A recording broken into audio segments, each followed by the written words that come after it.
The baby monitor crackled to life at 11:47 p.m., and my sister's voice cut through the static like a knife. Mom never loved him anyway. Once she's gone, we're contesting the will. I'm not letting Lauren walk away with the business.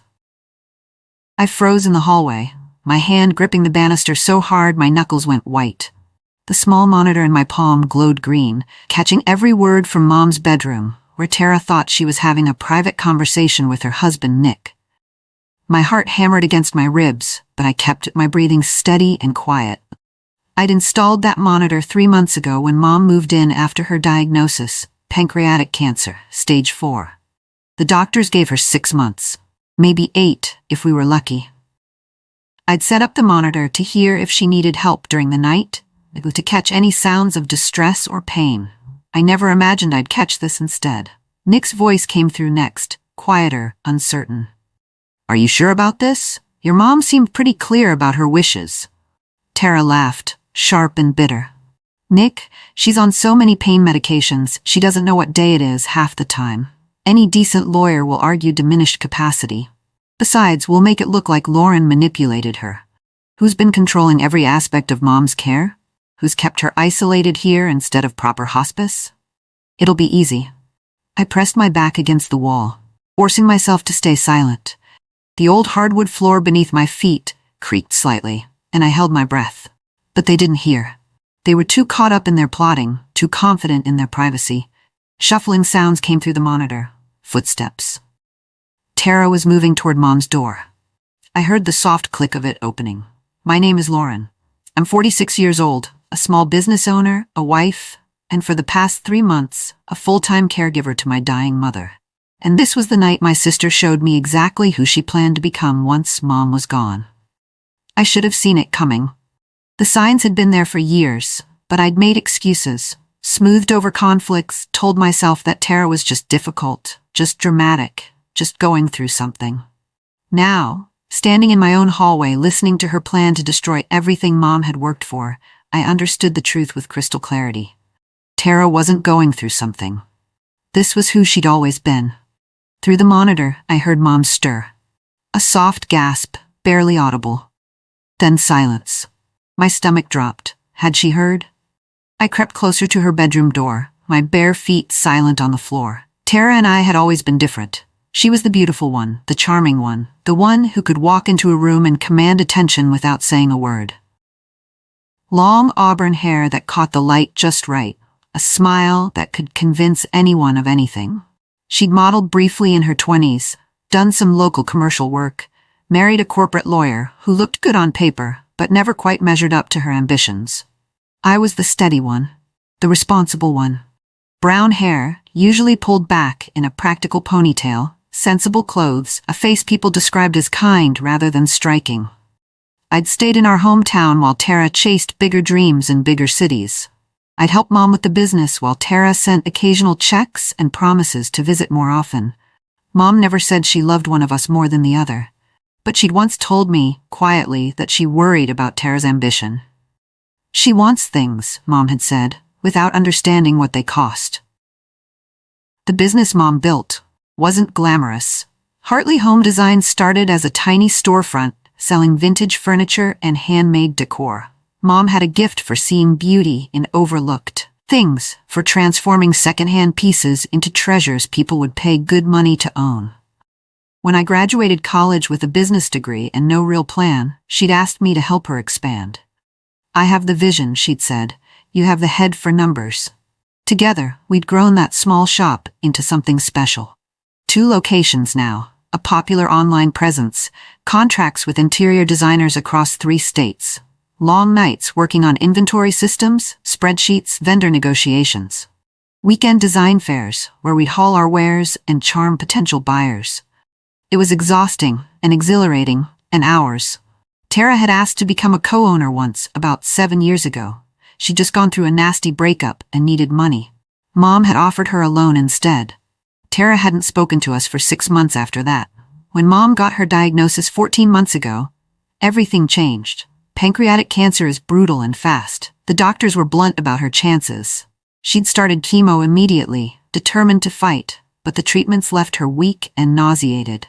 The medical bills piled up despite insurance. Someone needed to manage her care, her appointments, her medications. Someone needed to keep the business running while she was too sick to work. That someone was me. I rearranged my entire life. My husband, Mark, supported the decision without hesitation. "She's your mom," he'd said simply. "We'll figure it out." Tara had visited twice during the first 6 months of treatment. Both times, she'd stayed at a hotel instead of Mom's house, complained about the hospital smell, and posted carefully curated photos on social media showing her holding Mom's hand with captions about being strong together. She'd never once asked about the medical bills or offered to help with care coordination.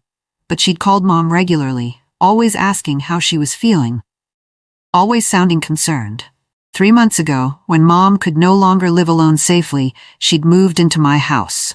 Mark and I had converted our home office into a bedroom, installed grab bars in the bathroom, bought a hospital bed. I'd set up the baby monitor clipped to my belt now, so I could hear if Mom needed anything during the night. She'd protested at first. "I don't want to be a burden," she'd said, her voice thin and tired. "You're not a burden. You're my mother." The arrangement infuriated Tara, though she tried to hide it. She'd called the day Mom moved in. "Are you sure this is necessary? There are facilities that specialize in this kind of care. Professional people. Mom wants to be with family." "With you, you mean?" The bitterness in her voice had been unmistakable. After that call, Tara had started asking pointed questions about Mom's will. Casual at first, then increasingly direct. "Has Mom updated her estate plan? With her condition, she should make sure everything's in order." 2 weeks ago, Tara and Nick had come for what she'd called a family dinner. She'd insisted on cooking, had brought expensive wine, had laughed and charmed and played the devoted daughter. At the table, she'd made a joke about selling Mom's house when the time came. "The market's so hot right now, we could get a fortune for it." Mom had gone quiet, picking at her food. Mark had excused himself early, claiming a headache.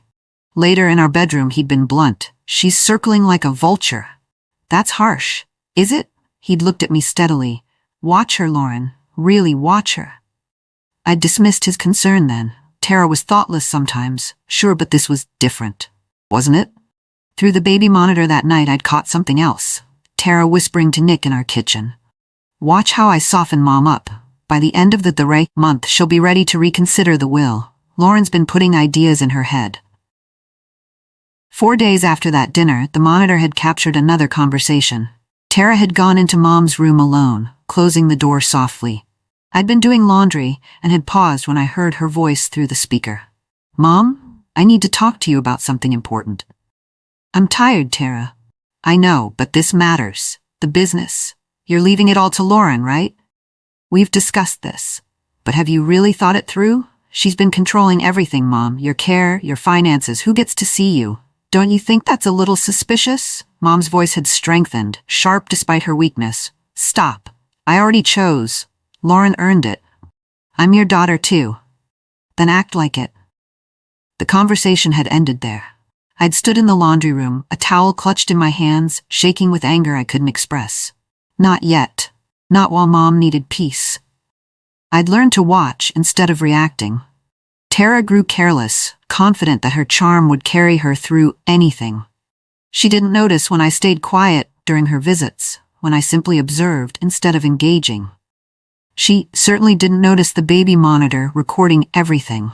My strength came from her underestimation of me. She'd always seen me as the boring sister, the predictable one, the one who'd never fight back. She had no idea what I was capable of when someone I loved was threatened. Mark noticed, though. "You're planning something," he'd said one night, watching me organize documents at the kitchen table. "I'm being careful." "Good." He'd kissed the top of my head. "Let me know if you need help." 3 days ago, I'd caught Tara in my home office. I'd come upstairs to find her standing by my desk, her phone out, photographing a binder of business documents. She'd jumped when she saw me. "Just looking for a pen," she'd said, all smiles. Mark's instinct had been right. Tara was planning something big, and she was getting bolder. The next morning, I'd mentioned the office incident to him. He'd gone very still. She was photographing documents? Business papers. Nothing she doesn't technically have a right to see, but still. That's not curiosity, he'd said. That's preparation. He'd been right. That afternoon, when Tara thought I was at a doctor's appointment with Mom, Mark had stayed home, working from the guest room. He'd caught Tara letting herself in with the spare key I'd stupidly given her months ago. She'd gone straight to my office again. This time, he'd confronted her. By his account, she'd been smooth, apologetic. I was just so worried about Mom. I wanted to understand the business situation in case anything happens.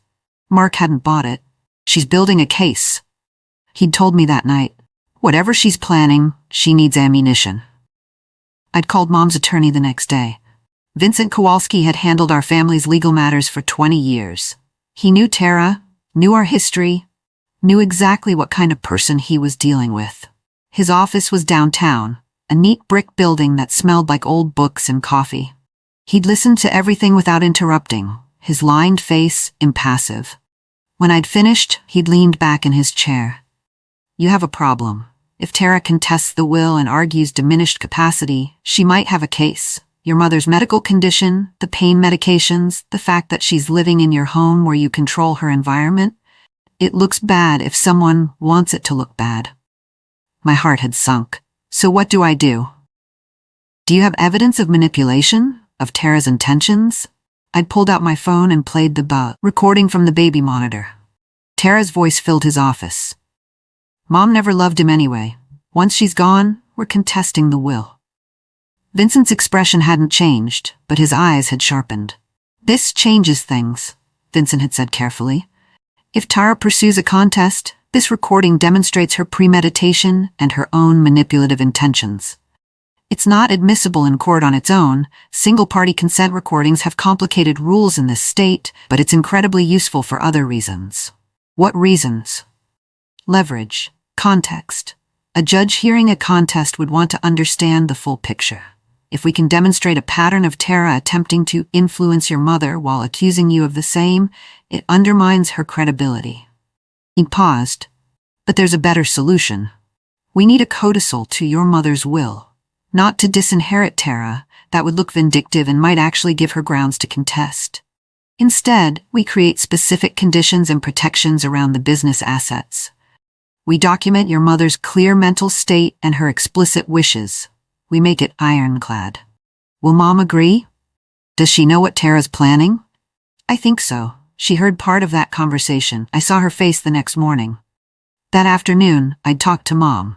She'd been having a good day, relatively speaking. Alert, not too much pain. We'd sat in her room, sunlight streaming through the windows. I'd played the recording from the baby monitor. Mom's face had gone still as stone. When Tara's voice said, Mom never loved him anyway, referring to Mark, something in Mom's expression had cracked and then hardened. The recording ended. Silence hung between us. I heard some of that, Mom finally said. The night it happened, I thought I was dreaming. I'm sorry you had to hear it. Don't be. Her voice was firm despite her frailty. I needed to know. I've made excuses for Tara too long. Vincent thinks we should add a codicil to the will, protection for the business, conditions that ensure your real wishes are honored. Mom didn't hesitate. Prepare everything. I'll sign it. The codicil was ready 3 days later. It didn't cut Tara out, Mom was too fair for that, but it protected the business with careful conditions. The codicil was brilliant in its simplicity. Tara would receive a fair cash inheritance, equivalent to 20% of the business's appraised value. But the business itself, Hartley Home Designs, would pass to me with one condition attached. If anyone contested the will, they would forfeit their entire inheritance, except for a token $1. The business assets were placed in a trust that I would control. If I wanted to sell within the first 10 years, Tara would have first right of refusal to buy my share, but only if she could demonstrate 3 years of active involvement in the business operations. Something we all knew she'd never done and would never do. The codicil also included a detailed statement from Mom explaining her reasoning. Vincent had helped her write it, but the words were all hers. I leave the business to Lauren because she earned it through years of dedication and sacrifice. This is not a matter of loving one daughter more than another. This is about trusting the right person with something I built. Mom had signed it on a Tuesday morning. Vincent had brought a notary and a witness. Mom's hand had been steady. Then we'd heard the front door open. Tara's voice calling out. "Mom, I brought lunch." I'd met Tara at the bedroom doorway. She'd been carrying bags from Mom's favorite cafe, wearing a concerned smile that didn't reach her eyes. "What's going on? Why is Mom's lawyer here?" "Mom's updating her estate documents." Tara had tried to push past me. I should be there for that. I'd blocked her path, calm and steady.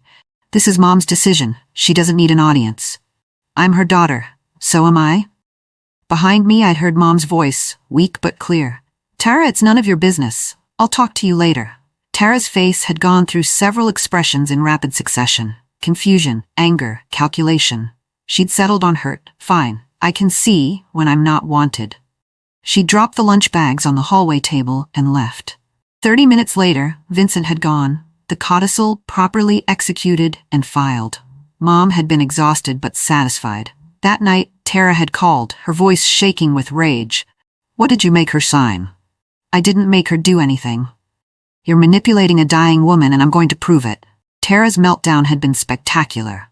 She'd called 6 more times that night, each message more unhinged than the last. She'd accused me of elder abuse, of financial manipulation, of keeping Mom prisoner. She'd threatened lawyers, investigations, public exposure.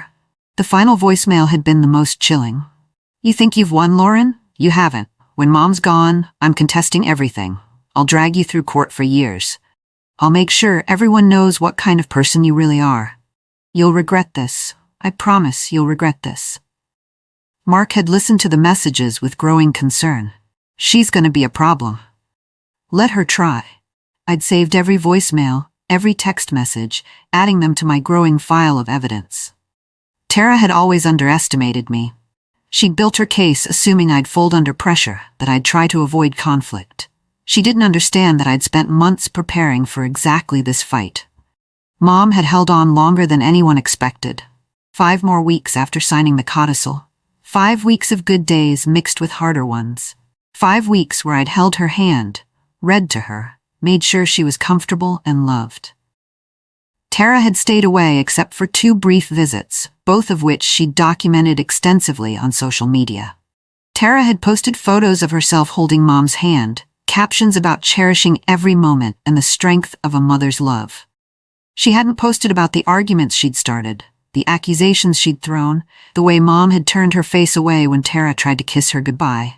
Mom had passed on a Thursday morning, peacefully, with me and Mark beside her. She'd squeezed my hand once, smiled slightly, and then she'd been gone. I'd called Tara immediately. It had gone to voicemail. I'd left a simple message. "Mom passed this morning. She wasn't in pain. I'll let you know about arrangements." Tara had posted her tribute on Facebook within 20 minutes. A photo of Mom from 5 years ago, healthy and smiling. "My beautiful mother has joined the angels. My heart is shattered. She was everything to me." The will reading was scheduled for 2 weeks after the funeral. Vincent's office, a Thursday afternoon. I'd arrived early with Mark. Tara had swept in 10 minutes late, wearing a designer black dress and dark sunglasses she'd pushed up into her hair. Nick had trailed behind her, looking uncomfortable. Tara had smiled at me, the kind of smile that didn't reach her eyes. "Lauren, how are you holding up?" "I'm managing." "I'm sure you are." She'd taken a seat across from me, her posture confident. She thought she knew what was coming. Vincent had started with the standard provisions. The house split evenly between us, Mom's personal effects divided fairly, some charitable donations. Then he'd gotten to the business. Hartley Home Designs passes entirely to Lauren Hartley Morrison, with conditions specified in a codicil dated 6 weeks prior to Miss Hartley's death. Tara's confident expression had frozen. "Codicil? What codicil?" Vincent had read it aloud, every careful word. The conditions, the trust structure, the contest clause. Tara's face had drained of color, then flushed bright red. Tara had exploded out of her chair. "This is fraud. She manipulated Mom while she was dying and drugged." Her fist had slammed on the conference table hard enough to make the water glasses jump. "That codicil is invalid. Mom wasn't in her right mind. I'm contesting all of it, every single word." Vincent had remained calm. "Ms. Morrison, you should know that contesting the will means forfeiting your inheritance per the terms of the codicil." "I don't care. This is wrong, and I'm going to prove it. You're certainly welcome to try. However, I should inform you that if you proceed with a contest, we'll be introducing substantial evidence regarding your own attempts to manipulate your mother, including recorded conversations. Tara had gone very still. What recordings? Conversations in which you discussed contesting the will before your mother's death. Conversations in which you admitted planning to challenge her mental capacity. Conversations that demonstrate premeditation and bad faith. Nick had spoken for the first time. Tara, what is he talking about? She'd ignored him, her eyes fixed on me. You recorded me? In your own house? I had a baby monitor in Mom's room for her safety, you knew that. The first legal hearing had been scheduled for 6 weeks later. Tara had hired an attorney, a sharp young woman named Patricia Vance, who specialized in estate litigation. Ms. Vance had filed papers arguing diminished capacity, undue influence, and isolation of a vulnerable adult. She'd painted me as a controlling daughter who'd manipulated a sick woman for financial gain. The hearing had been in Judge Thornton's courtroom, a stern older man known for running a tight ship. Ms. Vance had presented her case methodically. She'd pointed out Mom's medical condition, the heavy pain medications, the fact that she'd been living in my home under my care. She'd highlighted the timing of the codicil, so close to Mom's death. She'd questioned whether Mom had truly understood what she was signing. Judge Thornton had listened without expression. Then he'd turned to Tara. Miss Morrison, your attorney argues your mother wasn't mentally competent to execute the codicil. Can you describe your interactions with your mother during the last months of her life? Tara had straightened. She was very confused, Your Honor. Often didn't know what day it was. The medications made her foggy. Did you visit often? As often as I could. I live out of state. And during these visits, did you discuss the will or the business with your mother? Tara had hesitated just slightly. We talked about her wishes, yes. Her wishes or your concerns about her wishes. The distinction had been pointed. Tara had floundered. Beside her, Nick had looked away. Vincent had requested permission to play an audio recording. Judge Thornton had allowed it after brief argument about context. Tara's voice had filled the courtroom. Mom never loved him anyway. Once she's gone, we're contesting the will. I'm not letting Lauren walk away with the business. We'll make her husband look like he manipulated Mom. The silence afterward had been absolute. Gasps from the few people in the gallery. Ms. Vance had looked genuinely shocked. Tara had gone pale. That's out of context, she'd stammered. That was a private conversation. A private conversation in which you admitted planning to contest the will before your mother's death, Judge Thornton had observed. A conversation that suggests your current legal action isn't based on genuine concern about your mother's capacity, but rather on premeditated disagreement with her choices. I was upset. People say things when they're upset. Indeed they do, often very revealing things. The judge had turned to Vincent. Do you have additional evidence? Yes, Your Honor. I'd like to call a witness. Bryn Ashford, your mother's hospice nurse. I hadn't known Vincent was calling the nurse. Bryn had been with us for the last 3 weeks of Mom's life, coming daily to check vitals, adjust medications, and provide support. She'd been professional, competent, and kind. Now she sat in the witness stand, looking nervous but determined. Vincent had guided her through the basics. Her qualifications, her time caring for Mom, her observations. Then he'd gotten specific. Miss Ashford, did you ever witness Tara Morrison attempting to discuss the will or business matters with her mother? Yes, several times. Can you describe these interactions? Bryn had glanced at Tara, then away. Miss Morrison would wait until Lauren wasn't in the room. Then she'd bring up the business, suggesting that Lauren was being selfish, that the business should be shared equally. Miss Hartley would get agitated. Her blood pressure would spike. Several times I had to ask Miss Morrison to leave so I could calm the patient down. And Miss Hartley's mental capacity during this time? She was completely lucid about her wishes. She told me multiple times that Lauren had earned the business, that it was the fair choice. She was very clear about that. After Bryn's testimony, the courtroom had taken a brief recess. I'd watched Nick pull Tara aside in the hallway. Their whispered argument had been intense. When we'd reconvened, something had changed. Judge Thornton had addressed Miss Vance. Does your client wish to continue with this contest? Miss Vance had looked at Tara, who'd been staring straight ahead, her jaw tight. Your Honor, may I request a moment to confer with my client and her husband? Granted. What happened next, I'd only learned later from Vincent. Nick had asked to speak to the judge privately, in chambers. He'd brought documentation. Bank statements showing Tara had drained their joint savings account. Emails showing she'd been planning this contest for months, calculating costs, researching attorneys. Most damning, he'd brought proof that Tara had taken out a loan against their house to fund the litigation without his knowledge or consent. Nick had been done. Done with the lying, done with the scheming, done with watching his wife destroy herself for money she hadn't earned. When they'd returned from chambers, Judge Thornton had looked grim. Miss Vance, I'm going to give you one more opportunity to counsel your client. Given the evidence presented, continuing this contest seems ill-advised. Miss Vance had leaned close to Tara, whispering urgently. Tara had shaken her head stubbornly.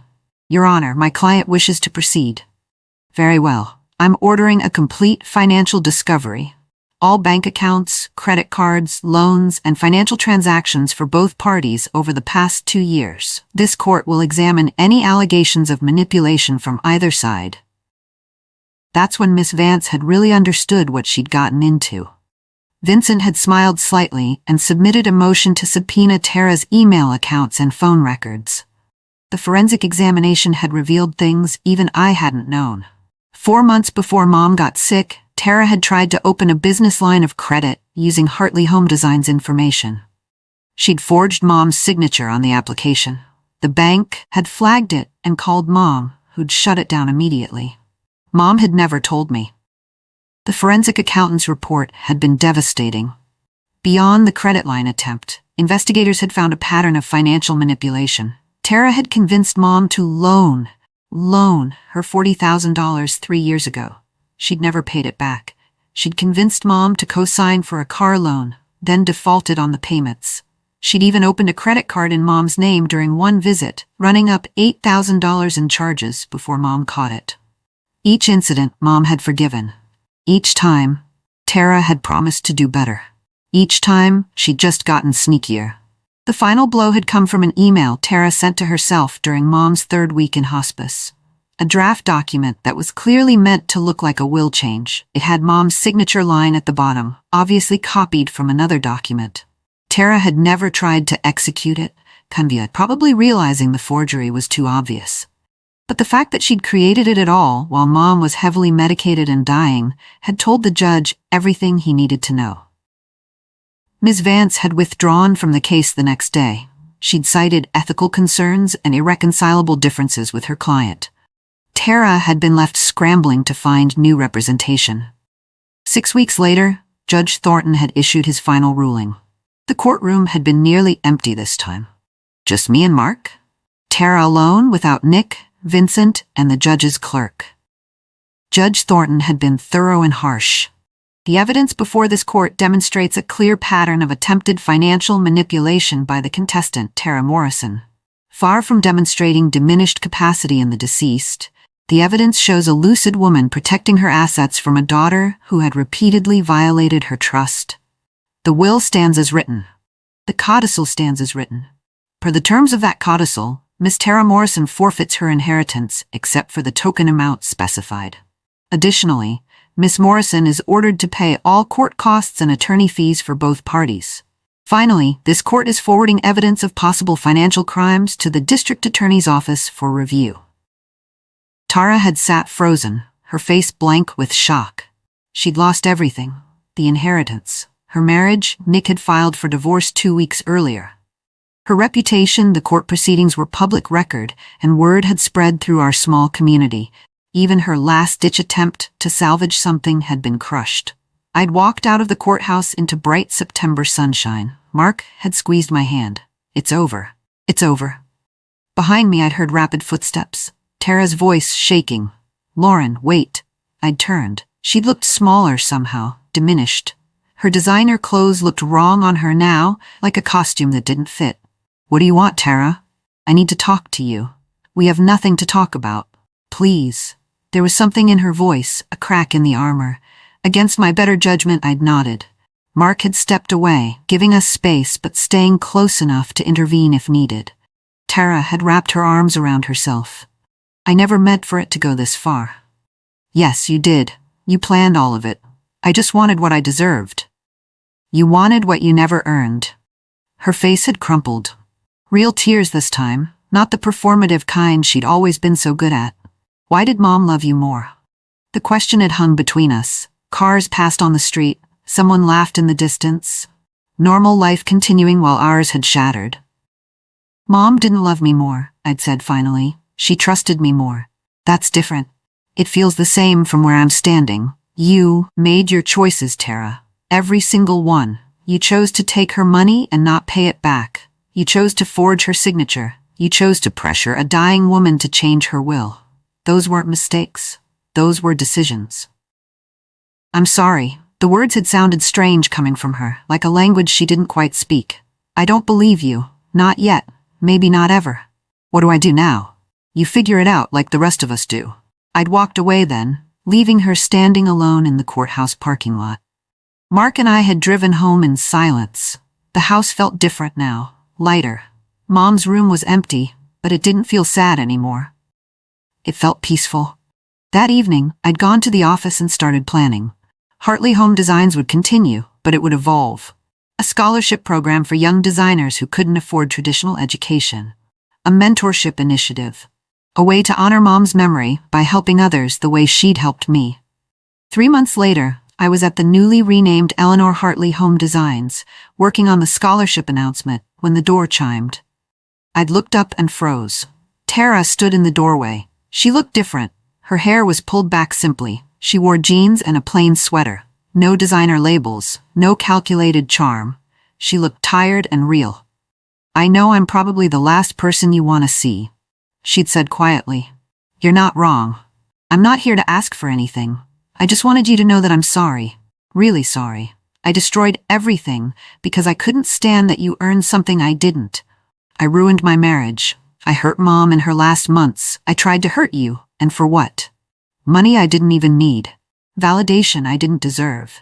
She'd paused. I'm in therapy now. I'm working as a retail manager in Portland. I'm trying to understand why I am the way I am. I'd studied her face, looking for manipulation, for angles. I'd found only exhaustion and regret. Mom didn't love me more, I'd said again. She trusted me more. Do you understand the difference now? Tara had nodded slowly. Trust has to be earned.